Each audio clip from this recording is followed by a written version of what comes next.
Ucrania decidió y Telesur está presente y les estamos contando el contexto en el cual se desarrollaron estas elecciones el día de hoy en ese país. Según datos a pie de urna, Vitaly Klitschko está ganando en las elecciones para alcalde de Kiev con un 57% de los votos. Klitschko ya ha anunciado que va a pedir la participación a los participantes del Maidán que desmonten las barricadas. Klitschko además le sigue la diputada de la Rada, Lesia Orbets, con el 10% de los votos. Última lista, Vladimir Bondarenko, actual jefe de la administración municipal de Kiev, con el 8,2% de los votos. Esa información está saliendo justo a esta hora. Recuerden que las mesas electorales cerraron a las 8 de la noche hora local en Ucrania.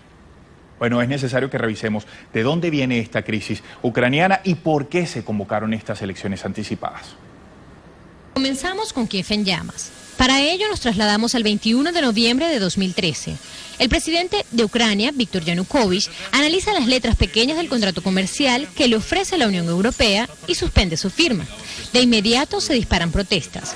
La Plaza de la Independencia de Kiev se convierte en el punto de concentración. Proeuropeístas y grupos contra la oligarquía de Ucrania se unen. Aparecen unos misteriosos francotiradores en la escena y en medio de enfrentamientos y confusión corre la sangre. Se reportan más de 100 muertos. En su mayoría se trata de opositores. De esta forma se precipita el fin del gobierno de Yanukovych.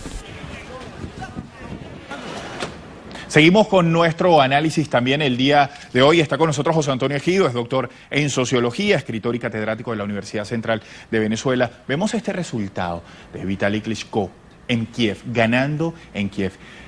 ¿Qué ala representa? Además, usted nos hablaba sobre los neonazis, los nazis presentes ahí en Ucrania, y además que son hombres y mujeres que han demostrado que no tienen ningún tipo de respeto por la vida. Mire, los nazis en Ucrania son una tradición política, pero una pequeña minoría del país.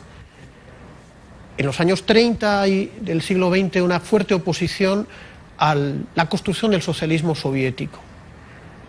Esa oposición estaba encabezada por los caciques, los terratenientes, que movilizaron un sector de la población. Entonces, Adolfo Hitler, cuando invade Ucrania, consigue el apoyo de una corriente fascista y nazi que reivindica una supuesta independencia de Ucrania, pero dentro de la Alemania nazi, del imperio alemán, del Tercer Reich. Esa gente, esos nazis, pro-nazis, simpatizantes de nazis, cometieron terribles crímenes contra la población civil ucraniana, comunista, judía, polaca. Hay que recordarlo porque son los antecesores políticos de los nazis que toman el poder en enero del año 2014. Ellos se reivindican de un criminal que se llamó Stefan Bandera, son los banderistas, y se reivindican de un señor que acabo de mencionar, Yaroslav Stretsko, que luego fue rescatado por la CIA para dirigir como presidente la Liga Anticomunista Mundial, a la que pertenecieron el presidente argentino Videla, Hugo Banzer, el dictador boliviano, Stroessner, el dictador paraguayo, el asesino de Monseñor Óscar Arnulfo Romero, el coronel Dabuizón. Todos ellos integraron realmente una organización terrorista que dirigía un nazi ucraniano. ¿Por qué le digo eso? Porque ahí se ven las relaciones históricas entre el Departamento de Estado norteamericano, la época de Allen Dulles, la Agencia Central de Inteligencia y los criminales de la Segunda Guerra Mundial. Al acabar la Segunda Guerra Mundial, el poder norteamericano se alía con sus antiguos enemigos nazis para combatir el socialismo, las revoluciones anticoloniales. Por eso hay detrás una afiliación entre esos pequeños grupos banderistas, en nombre de los nazis ucranianos, que han sido respaldados, han creado fuerzas de choque, pero que no representan a la mayoría de la población. Ahora, si son capaces de debilitar, de golpear un gobierno debilitado, como era el de Yanukovych, y el de organizar realmente una enorme crisis política en la que Ucrania, como se conocía el año pasado, ha desaparecido. Como bien decía, Crimea ya forma parte de Rusia. Hay un movimiento para crear un Estado fuera de Ucrania y hay una Ucrania que está bajo el control de estas fuerzas reaccionarias.